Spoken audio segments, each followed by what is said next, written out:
আসসালামু আলাইকুম। Basic Illustrator Bangla tutorial part 4 এ আপনাকে স্বাগতম।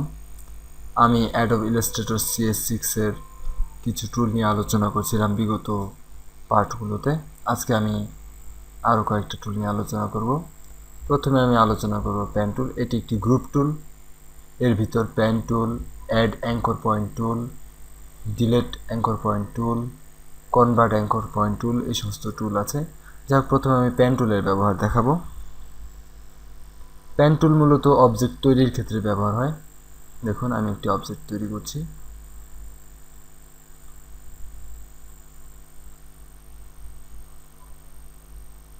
এবং শেষ পর্যন্ত ঘুরিয়ে শুরু করেছিলাম এখান থেকে, শেষ পর্যন্ত আমি যখন ঘুরিয়ে সেটার উপরেই আনলাম, তখন এটার পাশে একটা গোল চিহ্ন দেখা যাচ্ছে, তার মানে এটা শেষ হয়েছে।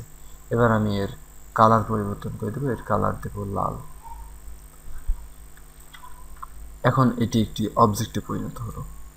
এটি একটি অবজেক্ট। এখন এটা প্রয়োজন অনুযায়ী আমি বড় করব, ছোট করতে পারবো, বড় ছোট করে নিতে পারবো। যা হোক, এটি একটি পেন টুলের ব্যবহার আপনাকে দেখাবো। এখন আমি অ্যাড অ্যাঙ্কর পয়েন্ট টুল দেখাবো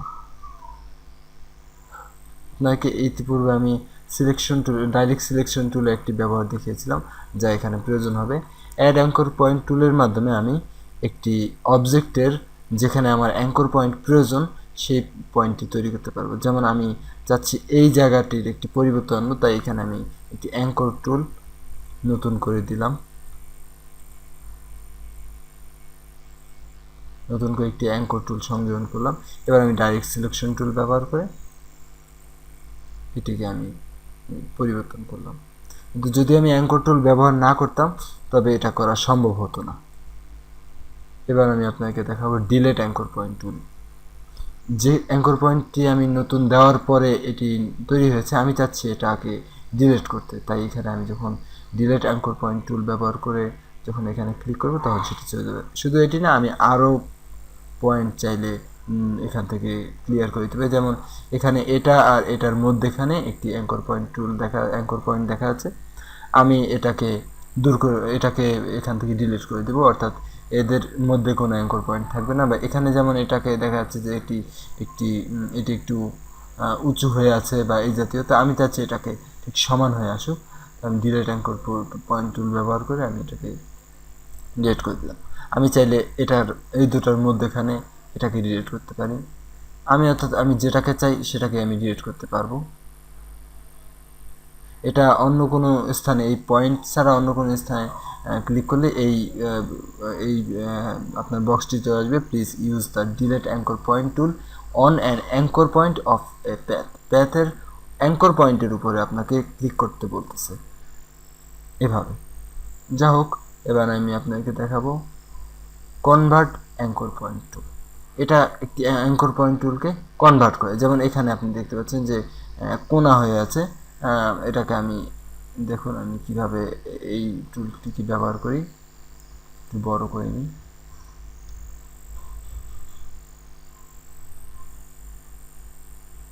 দেখুন, এটাকে চেপে ধরে আমি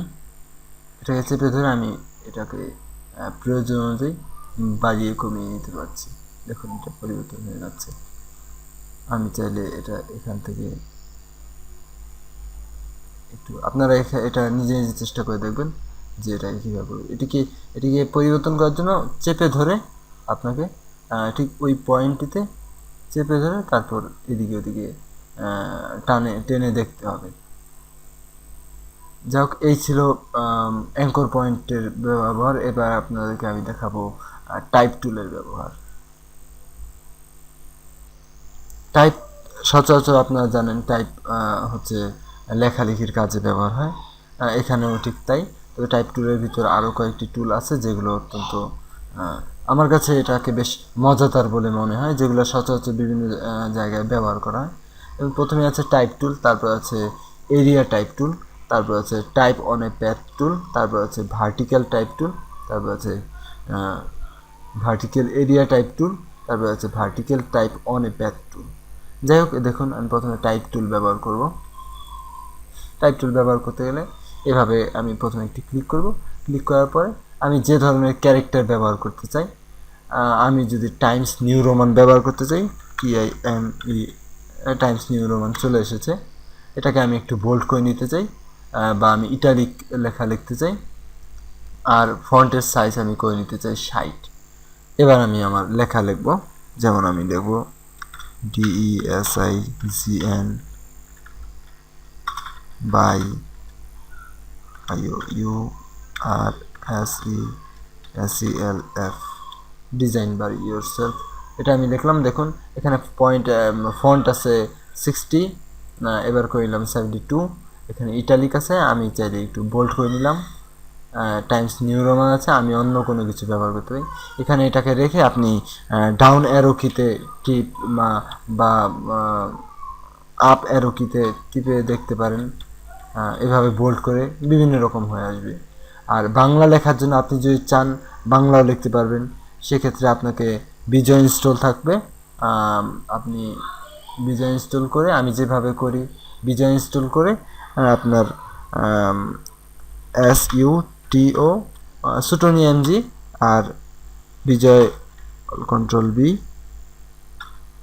যেমন এখন আমি লিখব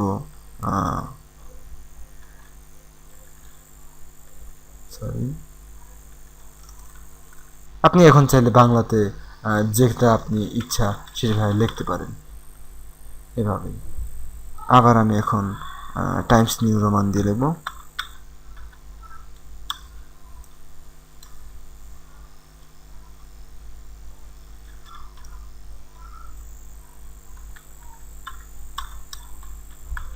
যেটা আমি লিখতে চাই সেটাই চলে আসবে।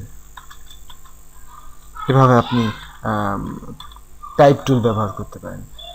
এবার আপনাদেরকে আমি দেখাবো এরিয়া টাইপ টুলের ব্যবহার। এরিয়া টাইপ টুল অর্থাৎ একটি নির্দিষ্ট এরিয়ার মধ্যে আপনাকে টাইপ করতে হবে। আমি একটি নির্দিষ্ট এরিয়া এঁকে নিলাম। এরিয়ার কালার, এরিয়ার স্ট্রোক কালার দিলাম লাল, একটু মোটা করে নিলাম। এবার আমি এরিয়া টাইপ টুল সিলেক্ট করে ক্লিক করলাম এর মধ্যে। এর ফন্ট সাইজ দিলাম 10। এবার আমি লেখা শুরু করব।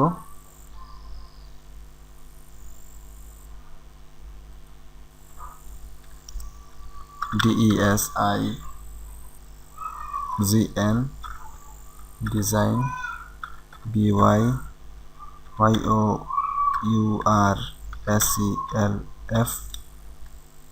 আমি পুরাটা একবার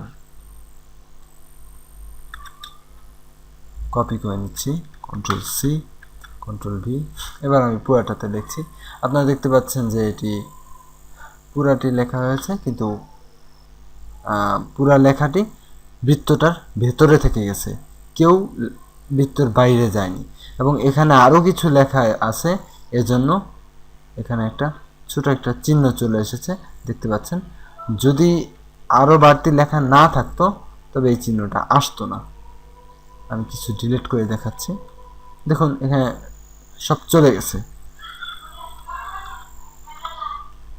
এখন পর্যন্ত কোনো লাল চিহ্ন আসেনি। যখনই আমি আর একটু বাড়তি লেখার চেষ্টা করব তখনই লাল চিহ্ন চলে আসবে।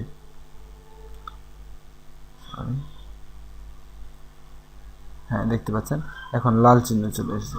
যখনই বেশি লেখা হবে তখনই লাল চিহ্ন চলে আসবে। যাই হোক, এবার আমি আপনাকে দেখাবো টাইপ অন এ প্যাথ টুল।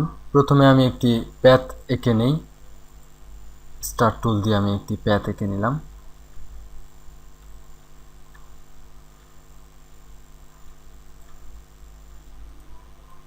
আমি চাচ্ছি এর চারপাশে আমি লেখা লিখব। চারপাশে লেখার জন্য টাইপ টুল আমি এখানে টাইপ অন এ প্যাথ টুল চিহ্নিত মার্ক করে নিলাম বা ক্লিক করলাম, সিলেক্ট করে নিলাম। আর এর স্ট্রোক এবং এর যে ফিল, এই দুটোকে আমি নন করে রাখলাম। এবার আমি এখানে দেখুন, এখানে এটা আনার পরে এর চেহারা দেখাচ্ছে এরকম। আমি এখানে ক্লিক করলাম। ক্লিক করার পরে সেখানে দেখুন কার্সর ওঠানামা করছে। এবার আমি আমার লেখা লিখব। যেমন আমি এর আগে একটা লেখা লিখেছিলাম ডিজাইন বাই ইয়োরসেলফ। দেখুন লেখাটা আমি কপি করেছিলাম, এটা পেস্ট করে দিচ্ছি শুধুমাত্র। দেখুন লেখাটা পুরোপুরিভাবে স্টারের চারপাশে চলে আসছে। আমি যখন সিলেক্ট কি অন্য কোথাও চাপলাম তখন দেখুন আর কোনো চিহ্ন নেই, শুধুমাত্র ওই স্টারকে কেন্দ্র করে চারপাশে লেখাগুলো চলে এসেছে। এবার আপনাকে আমি দেখাবো ভার্টিক্যাল টাইপ টুল। দেখুন ভার্টিক্যাল টাইপ টুল বলতে এটা বোঝাই যাচ্ছে, নাম থেকেই বোঝা যাচ্ছে যে এটা টাইপ হবে, কিন্তু সেটা হবে ভার্টিক্যালি। দেখুন আমি আমার লেখা লিখবো আবার ডিজাইন বাই ইয়োরসেলফ। দেখতে পাচ্ছেন এই যে ভার্টিক্যালি চলে এসেছে, লেখাগুলো ভার্টিক্যালি চলে এসেছে। আমি মার্ক করে একটু বড় করছি, দেখুন লেখাগুলো ভার্টিক্যালি চলে এসেছে। খুব চমৎকার একটা জিনিস। আপনারা অবশ্যই সাথে সাথে আমার টিউটোরিয়াল দেখার সাথে সাথেই অবশ্যই আপনারা প্র্যাকটিস করে ফেলবেন। দেখতে পাচ্ছেন এটা লেখাটা আবার বা পুরোপুরিভাবে ভার্টিক্যালি চলে আসছে। এরপরের বিষয় হচ্ছে যে ভার্টিক্যাল এরিয়া টাইপ টু। এবার এরিয়াকে কেন্দ্র করে হবে আগের মতোই, এরিয়াকে কেন্দ্র করা হবে, কিন্তু সেটা হবে ভার্টিক্যালি। যেমন দেখুন আমি এটাকে আগে এঁকে নিই।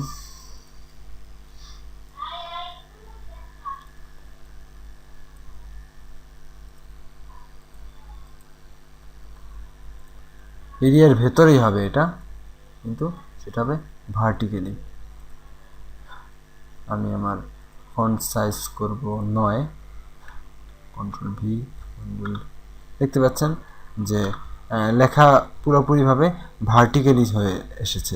এভাবে আপনারা অবশ্যই প্র্যাকটিস করবেন, নিজে প্র্যাকটিস না করলে কোনোভাবে আয়ত্ত করা সম্ভব না।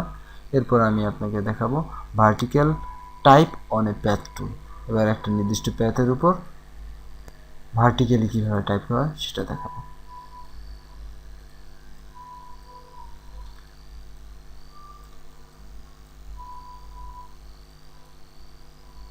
আমি নন করে রাখছি, সুন্দর লাগবে এতে, আমার পছন্দ এভাবে করা। এবার আমি আমার লেখা দেব। দেখুন এর আগের ইয়েটা ছিল একরকম, অন্যভাবে আমি আপনাকে দেখাচ্ছি। এর আগে যখন আমরা অন্যভাবে টাইপ করেছিলাম, আবার দেখাই।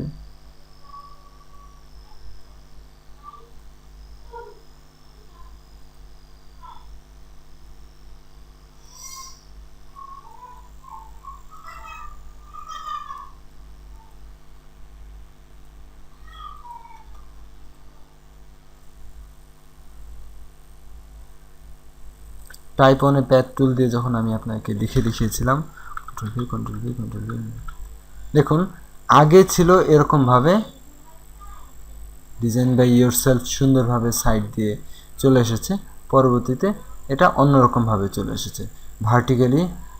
লেখাগুলো আপনার vertical type on a path, এটা এই টুলের মাধ্যমে ভার্টিক্যালি লেখাগুলো চলে এসেছে। অবশ্যই আপনারা এগুলো নিজে নিজের সাথে সাথে প্র্যাকটিস করে ফেলবেন, গাফিলতি করবেন না। আর যদি আমার এই টিউটোরিয়ালটি আপনাদের কাজের বলে মনে হয় অবশ্যই আমাকে কমেন্ট করে জানাবেন। আর আরও ভালো ভালো ভিডিও বা আরও উন্নত মানের কোনো কিছু পাওয়ার জন্য আমাকে আপনারা উৎসাহিত করবেন। এই জন্য আমার এখানে সাবস্ক্রাইব করে রাখবেন আমার ইউটিউব চ্যানেল, আমার ব্লগ সাইট, আমার ফেসবুক, আমার টুইটার, এগুলোর ডিসক্রিপশন আমি আমার ডিসক্রিপশনে দিয়ে রেখেছি। আপনারা অবশ্যই সেখান থেকে আমাকে উৎসাহিত করার চেষ্টা করবেন। ধন্যবাদ। আসসালামু আলাইকুম।